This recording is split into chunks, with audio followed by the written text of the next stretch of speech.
ଜଗନ୍ନାଥ ଶୁଭ ସକାଳ। ନମସ୍ତେ। ଭଲରେ ଥାନ୍ତୁ ସମସ୍ତେ। ଆଶା କରୁଛି ସମସ୍ତେ ଆପଣମାନେ ଭଲରେ ଥିବେ।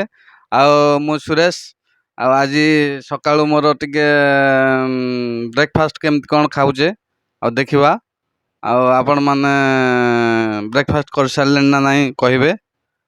ଆଉ କ'ଣ କ'ଣ ଖାଇଛନ୍ତି କହିବେ। ଆଉ ମୁଁ କ'ଣ ବ୍ରେକଫାଷ୍ଟରେ ଖାଉଛି ଆସନ୍ତୁ ଦେଖିବା। ଆମର ବର୍ତ୍ତମାନ କାକୁଡ଼ି, ପିଆଜ ଆଉ ଟମାଟୋ ରେଡ଼ି ହେଇଯାଇଛି। ଆସିଗଲା ତା ସାଙ୍ଗରେ ମୁଗ, ଗଜା ମୁଗ ବି ରେଡ଼ି ଅଛି। ଆଉ କଟରୀ ବି ରେଡ଼ି ଅଛି। ଏଠି ପନିକିଟା ଅଛି। ଟିକେ ନାକୁ କଡ଼େଇ ଦେଉଛି, କାଳେ ଗୋଡ଼ ପଡ଼ିଯିବ। ବର୍ତ୍ତମାନ ସବୁ ରେଡ଼ି ହେଇଗଲା। ଏ ସବୁ ଆଇଟମ୍ ପ୍ରିୟା ମ୍ୟାଡ଼ାମ୍ ଆମକୁ ଦେଖନ୍ତୁ, ସେ ପ୍ରସ୍ତୁତ ସବୁ କରୁଛନ୍ତି। ହଁ, ପ୍ରସ୍ତୁତ। ବର୍ତ୍ତମାନ କାକୁଡ଼ି ଚଞ୍ଚା ଚାଲିଛି। ହଁ, ତାପରେ କ୍ୟାପ୍ସିକମ୍ ମୋ ପାଇଁ ଗୋଟେ ଛାଣିକି ରଖିଛନ୍ତି। ଖିଆ ହେବ। ବଢ଼ିଆ ମଜା, ବଢ଼ିଆ ଟେଷ୍ଟ ବି ଆସିବ। ଦେଖିଦିଅନ୍ତୁ। ତାପରେ ଆସିଗଲା ଆମର ସବୁ କଟାକଟି। ପ୍ରିୟା ମ୍ୟାଡ଼ାମ୍ ସବୁ କାଟୁଛନ୍ତି। କାକୁଡ଼ି, ଟମାଟୋ, ପିଆଜ ଏକାଠି ସବୁ କରିସାରିଲେଣି। ତା ସାଙ୍ଗରେ କଞ୍ଚା ଲଙ୍କା ବି କଟା ହେବ। ବାସି ପରିବା ପଡ଼ିବ।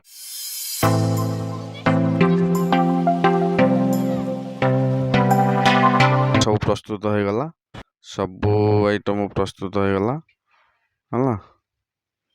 ତାକୁ ଆମେ ସବୁ ଗୋଟେ ଗୋଟେ ସବୁ ମିଶାଇବା। ଆଗ ମୁଗ ନେଇଯିବା।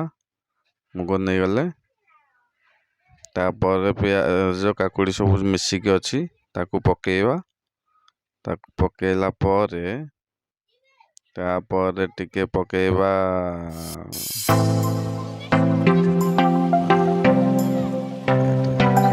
ଜିରା ଲଙ୍କା ଗୁଣ୍ଡ। ତାପରେ ବିଟ ଲୁଣ ଟିକେ ପକେଇବା।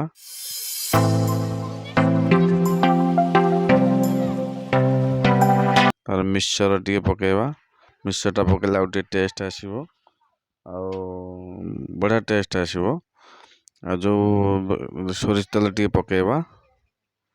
ଲେମ୍ବୁ ଟିକେ ତାପରେ ପଡ଼ିବ।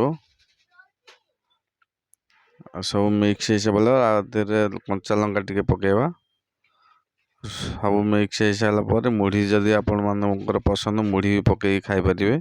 ବଢ଼ିଆ, ଆହୁରି ବି ଟେଷ୍ଟ ଆସିବ। ବହୁତ ଟେଷ୍ଟ ଲାଗିବ। ଆଉ ତାକୁ ଆସନ୍ତୁ ଆମେ ଗୋଳେଇ ଦେବା।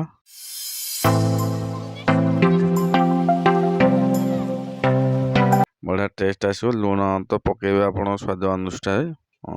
କଞ୍ଚା ଲଙ୍କା ଏଠି ଛଣା ହେଇକି ଅଛି।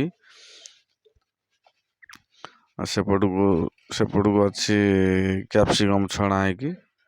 ବର୍ତ୍ତମାନ ଆମର ଗଜାମୁଗ ରେଡ଼ି, ପୁରା କଞ୍ଚା ଲଙ୍କା ସହିତ। ଏଥର ଚାଲନ୍ତୁ ଆମେ ଖାଇବା ଷ୍ଟାର୍ଟ ହେଇଗଲା। ଦେଖିବା ଖାଇବା କେମିତି ଲାଗୁଛି। ବିୟୁଟିଫୁଲ୍, ବହୁତ ବଢ଼ିଆ ଲାଗୁଛି।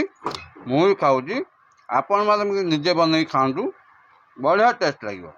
ଏତିକି ରହୁଛି। ସରିଗଲା। ବହୁତ ବଢ଼ିଆ ଲାଗିଲା। ଆଉ ଟିକେ ରାଗ ହେଇଯାଇଥିଲା ଅବଶ୍ୟ, କିନ୍ତୁ ମୋ ପାଇଁ ସେ ଠିକ୍ ଥିଲା। ଆପଣମାନେ ବନେଇକି ଖାଆନ୍ତୁ, ଦେଖିବେ ବଢ଼ିଆ ଲାଗିବ। ଘରେ ପ୍ରସ୍ତୁତ କରି ଖାଆନ୍ତୁ। ମୁଁ ଏ ମୁଗ ନିଜେ ବନେଇଥିଲି।